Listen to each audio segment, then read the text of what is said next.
Hello guys, तो आज मैं आपको सुनाने वाली हूँ एक रियल स्टोरी पे based movie the Conjuring 3।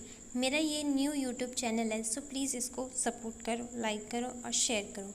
So guys, ये मूवी स्टार्ट होती है 18 जुलाई 1981 में, जहाँ वॉरेंस ग्रिड्जल हाउस में आए थे। वो डेविड ग्रिड्जल के ऊपर एग्जॉर्सिज्म परफॉर्म करने वाले थे। उनके साथ फादर गॉर्डन भी होते हैं। वहाँ पर डेविड के पिता, उसकी बहन डेबी ग्रेजल और उनके भाई का बॉयफ्रेंड आर्नी जॉनसन भी होते। तभी हम एज अ व्यूअर देखते हैं कि वो सब बहुत ज़्यादा ही किसी वजह से डरे हुए होते हैं। फिर हमें पता चलता है कि आर्नी और डेविड के बीच में एक बहुत अच्छा बॉन्ड है। उसके थोड़ी ही देर बाद आर्नी डेविड को सुलाने के लिए उसके रूम में ले जाता है। अगले सीन में जब डेविड अपनी गहरी नींद में सो रहा होता है, तभी उसे डरावनी सी आवाज़ें आती है, जिसे सुन के वो बाथरूम में छुप जाता है। बाथरूम में जब वो ऊपर देखता है तो उसे एक भूतिया सा हाथ दिखता है। उसे देखकर थोड़ी ही देर बाद शावर से खून की बरसात होना स्टार्ट हो जाती है। ये सब देखिए वो ज़ोर ज़ोर से चिल्लाने लगता है। उसकी आवाज़ सुनकर वहाँ सभी लोग आ जाते हैं। अब हमें पता चल चुका है कि डेविड अपने कंट्रोल में बिल्कुल भी नहीं है। इसी के बाद वो अपने नाइफ से अपने पिता के ऊपर स्टैब करना स्टार्ट कर देता है। तभी वॉरेन सबको कहते हैं कि वो अभी एग्जॉर्सिज्म स्टार्ट करने वाले हैं, क्योंकि डेविड बहुत बुरी तरह से पोजेस्ड हो चुका था। ये सब भी कम नहीं होता, तभी डेविड सब पे अटैक करना स्टार्ट कर देता है। इन सबको देखकर आर्नी को बहुत बुरा लगता है, इसलिए वो स्पिरिट को डेविड को छोड़कर अपने आप को पोजेस करने को कहता है। तभी वो डेविड की बॉडी को छोड़ के आर्नी की बॉडी में ट्रांसफ़र हो जाता है। इस एग्जॉर्सिज्म के दौरान वॉरेन को काफ़ी चोटें लगती है, इसलिए उसे हॉस्पिटल में एडमिट करवाया जाता है, जहाँ डॉक्टर उनसे कहते हैं कि उसे एक बहुत बड़ा हार्ट अटैक आया है, तो उसे हॉस्पिटल में ही रहना पड़ेगा थोड़े दिन के लिए। तभी देखते हैं हम कि आर्नी बिल्कुल नॉर्मल बिहेव कर रहा है, लेकिन जब वो अपने घर पे जाता है तो उसे अपने घर की वॉल पे एक बड़ा सा होल दिखाई देता है, जिसके करीब जाने पर उसे पता चलता है कि वो पहले तो वहाँ पे बिल्कुल भी नहीं था। फिर उसे वो करीब से देखने लग जाता है। तभी उसके पीछे से एक डरावनी सी स्पिरिट आती है और उस पर अटैक करना स्टार्ट कर देती है।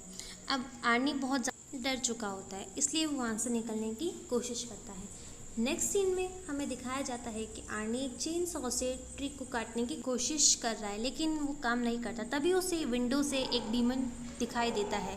उसके थोड़ी देर बाद चेन सॉ भी स्टार्ट हो जाता है, लेकिन उसकी किस्मत अच्छी होती है कि वो नीचे जाके गिर जाता है। इन सबको देख के वो डर चुका होता है और वहाँ से भाग जाता है।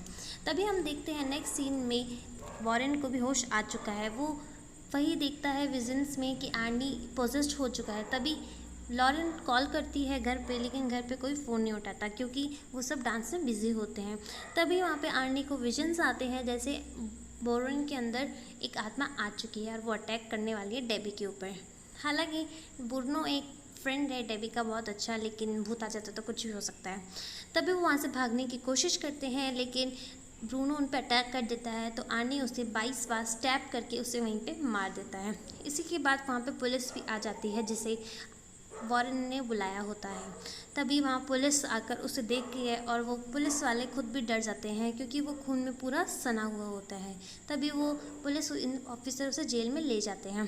तभी वहाँ पे वॉरेंस भी आ जाते हैं और उसे बाइबल पढ़ने को कहते हैं।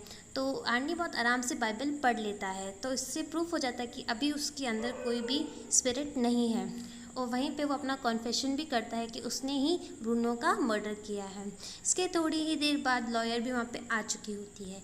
तभी वॉरेन उसे सारी बातें समझा ही रहा होता है कि ये सब डीमन ने किया है, लेकिन वो लॉयर तो कहाँ उनकी बात मानने वाली थी। तभी वॉरेन कहते हैं कि आप मेरे घर पे एक बार आके विज़िट करें। शायद वो उन्हें एनाबेला की स्टोरी बताने वाले थे या दिखाने वाले थे। तभी नेक्स्ट सीन हम लोग देखते हैं कि कोर्ट का सीन होता है, जहाँ पर वो लॉयर उनको बता रही होती है जज को कि ये सब डीमन का काम है, लेकिन लॉयर भी बात नहीं मानते, क्योंकि वो गॉड पे बिलीव करते हैं लेकिन डीमंस वगैरह पे नहीं। तभी वॉरेन एंड लॉरेन कहते हैं कि उन्हें ये सब प्रूफ करना ही होगा, तो वो इन्वेस्टिगेशन के लिए उसी दिन की रिकॉर्डिंग स्टार्ट करते हैं, जहाँ पे डेविड बहुत ज़्यादा डर चुका होता है। ये डे होता है 5 मंथ्स पहले का। फिर वो वहाँ पे विज़िट करने जाते हैं। उन्हें पता चलता है कि उस दिन डेविड एक रूम में गया था जहाँ पे एक वाटर बेड था। तो वहाँ पे जब वो खेल रहा था तो उसे कुछ महसूस होता है जैसे वहाँ पे कोई पावरफुल स्पिरिट हो। तो थोड़ी देर बाद जब वो बेड पे हाथ लगाता है तो उसे एक डीमन का हाथ अंदर खींचने की कोशिश करता है, लेकिन वो जैसे जैसे वहाँ से बच जाता है। हम देखते हैं कि वहाँ का जो फ्लोर है वो डैमेज हो चुका है, लेकिन ये सब उसके गिरने से तो नहीं होता। इसलिए इन्वेस्टिगेशन करने के लिए लॉरेन उसके बेसमेंट में जाती है, उस कमरे के नीचे जाती है। तो उसे वहाँ पे बहुत सारे रैट्स दिखाई देते हैं, जो कि एक बहुत अजीब बात है कि एक जगह पे इतने सारे रैट्स तो हो ही नहीं सकते। तभी हमें एक अजीब सा स्कल दिखाई देता है जिसके पास वो लोग घूम रहे होते हैं। तभी लॉरेन वहाँ से एक फ़ोटो उसकी क्लिक करके ले आती है। वो सबको पूछती है, लेकिन सब मना कर देते हैं कि उन्होंने ऐसा कभी नहीं देखा। तभी फादर भी कहते हैं कि इन सब के बारे में मुझे जानकारी नहीं है। तब लॉरेन और वॉरेन किसी एक बड़े फादर के पास जाते हैं जो उन्हें अपना करेक्शन दिखाते हैं। उन्हें बताते भी हैं कि उन्होंने एक स्कल वहाँ पे पहले भी देखा है। तभी हमें विजन्स आते हैं कि एक लेडी है जो ब्लैक मैजिक कर रही है और उसकी वजह से लोगों को हेलुसिनेट होता है।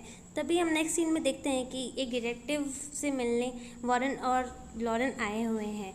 तभी वो डिटेक्टिव भी उन्हें यही बताता है कि उसने भी ये स्कल कहीं ना कहीं देखा है।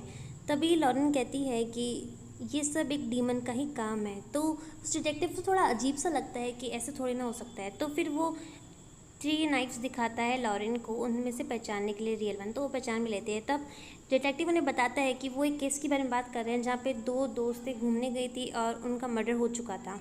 तभी वो तीनों वहाँ के लिए निकल जाते हैं। वहाँ पे जाने के बाद लॉरेन को वहाँ पे कुछ अजीब सा फील होता है। तो वो अपनी पावरफुल थिंग्स की वजह से वहाँ पे पहचान पाती है कि वहाँ पे क्या क्या हुआ होगा। तभी वो पास्ट में चल जाती है। फिर एकदम से वो भागते हुए क्लिफ पे पहुँच जाती है, क्योंकि जब वो ये सब इमेजिनेट कर रही थी तब वो रियलिटी में ये सब परफॉर्म भी करती है, जिसकी वजह से वो क्लिफ पे जाके पहुंच जाती है। तभी वहाँ पे लॉरेन और वॉरेन और वो फादर भी पहुंच जाते हैं।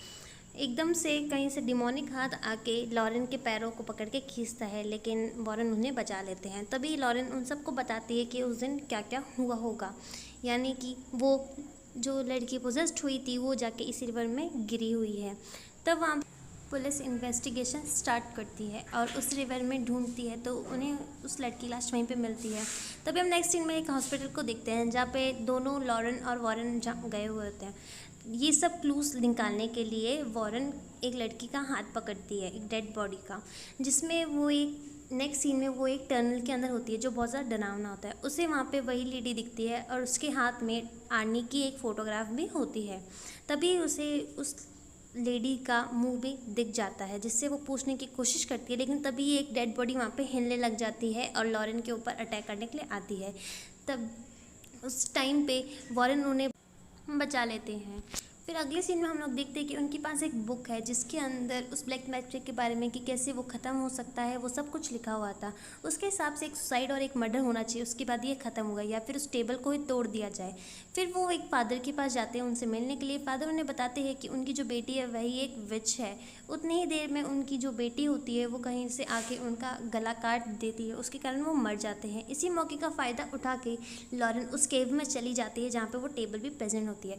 वो उसे गिराने की कोशिश करती है, लेकिन वो इतनी ज़्यादा भारी होती है कि उठा नहीं पाते, इसलिए उन्हें वहाँ से भागना पड़ता है क्योंकि पीछे से वो चुड़ैल वहाँ पे आ चुकी होती है। तभी वॉरेन एक हीरोइक एंट्री लेके वहाँ पे लॉरेन को बचाने के लिए आ जाते हैं। तभी वो चुड़ैल उनके ऊपर कुछ फूंक मार के फेंक देती है, उसकी वजह से वॉरेन अपने कंट्रोल में नहीं रहते और उन्हें वो चुड़ैल ऑर्डर भी देती है कि अपने वाइफ को मार सके। तभी हम नेक्स्ट सीन में देखते हैं कि आर्यन को जेल में बहुत अजीब सी हेलुसिनेट हो रहे हैं। तभी उन्हें वहाँ के जो प्रीस्ट होते हैं वो आके उन्हें एक बॉटल देते हैं जिसके चारों डाल के आर्नी वहीं पे बैठ जाते हैं। तभी जब वो मेल एग्जॉस्टेड अपनी वाइफ को मारने जाते हैं तो उन्हें विजन्स आते हैं कि कैसे वो अपनी वाइफ से कितना प्यार करते थे। तो ये सब छोड़ के वो जाके सीधा टेबल पे मारते क्योंकि वो अपने सेंसेस में आ चुके थे और टेबल के टूट जाने की वजह से वो चुड़ैल भी अब मरना स्टार्ट हो जाती है, जिसके कारण अब ये ब्लैक मैजिक सब कुछ ख़त्म भी हो चुका होता है। अब सब कुछ ठीक हो जाता है, इसलिए नेक्स्ट सीन में हम लोग देखते हैं कि आर्नी और सब कोर्ट में प्रेजेंट होते हैं जहाँ पे आर्नी सज़ा सुनाई जाती है, जिसकी वजह से सब लोग दुखी ही हो जाते हैं ऑलमोस्ट। इसके बाद हमें आगे में स्टोरी में कुछ भी नहीं दिखाया जाता और यहीं तक ये स्टोरी एंड रहता है। Thank you for watching. और उसे देख के साफ लग रहा होता कि अब वो वॉरेन को तो बिल्कुल भी नहीं छोड़ेगी, क्योंकि उसे बहुत ज़्यादा गुस्सा आ चुका